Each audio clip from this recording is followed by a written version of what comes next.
Hello, class. Have you ever wondered what it would be like to have a super healthy drink that feels good and is enjoyable too? Well, look no further. I found this drink called Yerba Mate. YERBAMATE.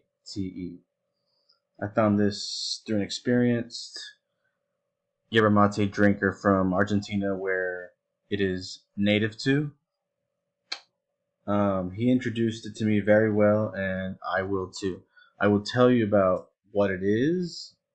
I will tell you about where it is found, how it is produced, how it is consumed, a little bit of the culture of it, and the benefits. So it is scientifically called Ilex paraguariensis A. That is its plant name, although it is more of a tree. It is a tall tree.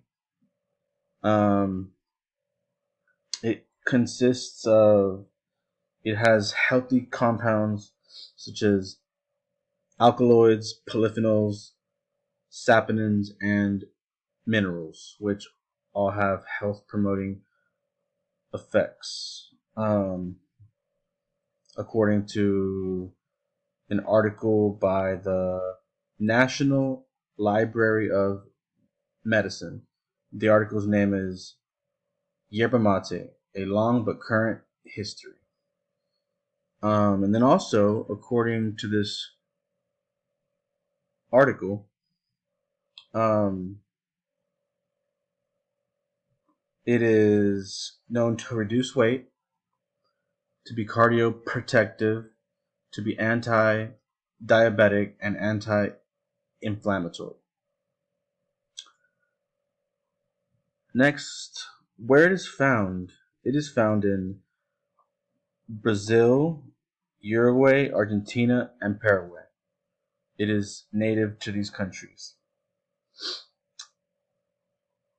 And it is actually, there's a process to produce this tea.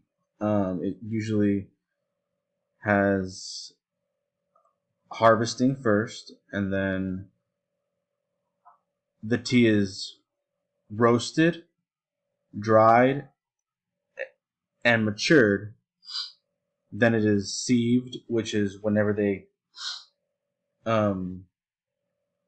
cut it up into large leaves, smaller leaves, and dust, and they make a balance of it so that it has a full body taste. So it's like a coffee where they can make it taste all kinds of ways, based on how they dry it, harvest it, and how long it's aged for.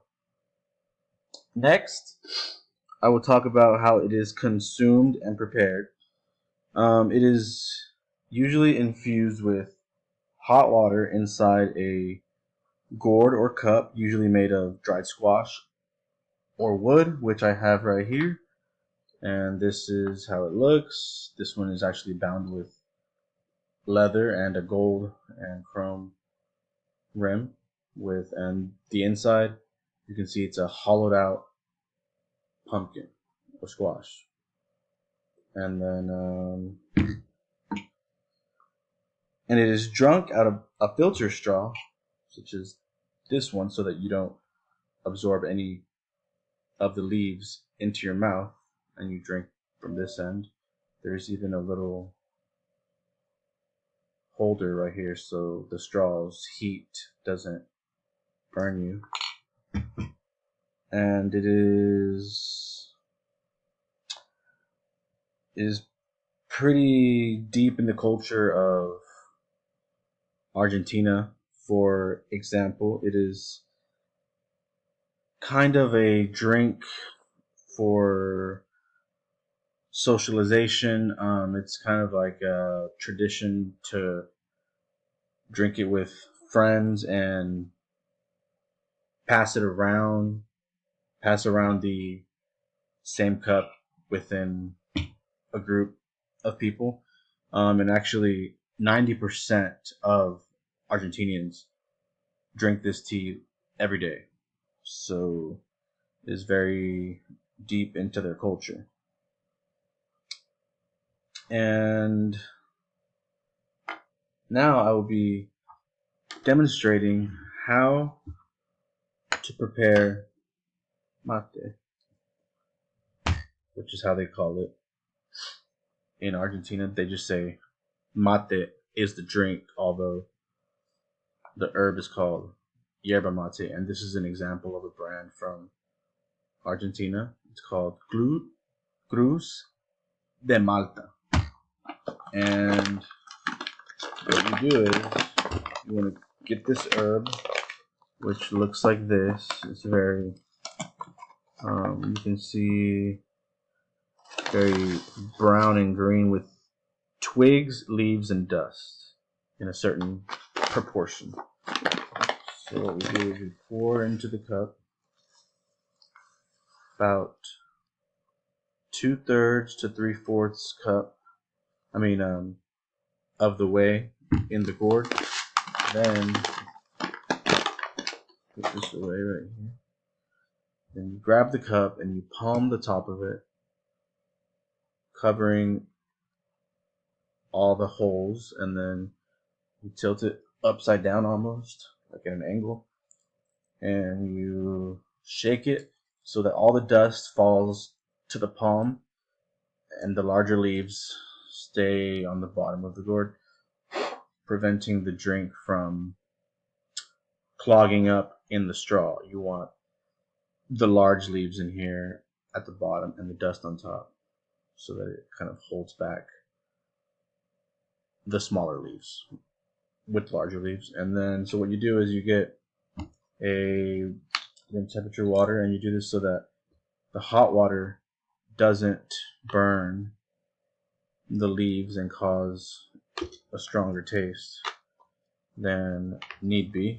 And so you pour room temperature water about halfway up a mountain that you want to make, which is kind of like the herb pushed onto one side at an incline like this. So you have a hole, and then you have the herb on the opposite side.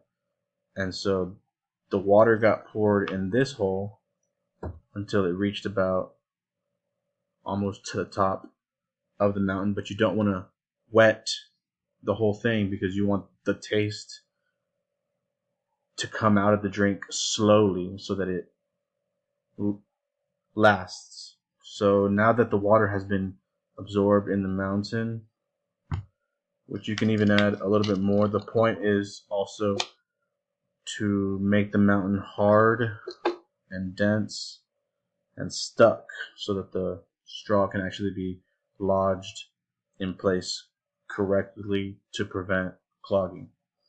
So it is actually takes a little bit more time. It's still kind of absorbing all the water. So what you do is you get this straw and you place it on the table and you tilt it onto the straw so it holds it at the angle that the water is absorbing into the mountain. So kind of hold it in place, just like that. Then, let's say it's done, so we get the straw, and we just kind of form the mountain up a little bit again. It might have fallen. Then we're kind of like dig the straw into the mountain and lift the bottom of the mountain up and then slide it back under so it locks in just like that.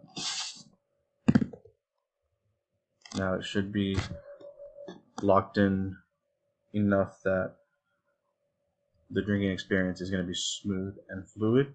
So then you get your hot water, which I have right here, preheated already, and you pour it in the valley or the whole side.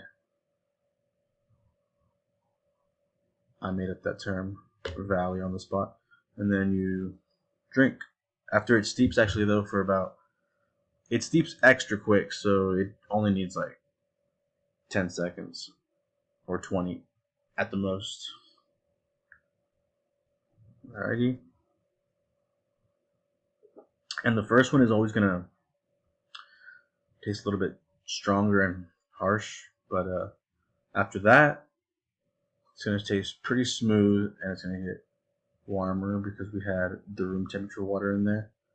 And that's it. It has a very earthy taste, and it's kind of an acquired taste, but over time you start to taste all the notes, kind of like in a wine. So in conclusion, that was everything about mate that I think a starter should know. So we talked about what it was, where it was found, how it was produced, how it is consumed and prepared, and a few stats from the culture of yerba mate. Thank you for hearing me out, and cheers.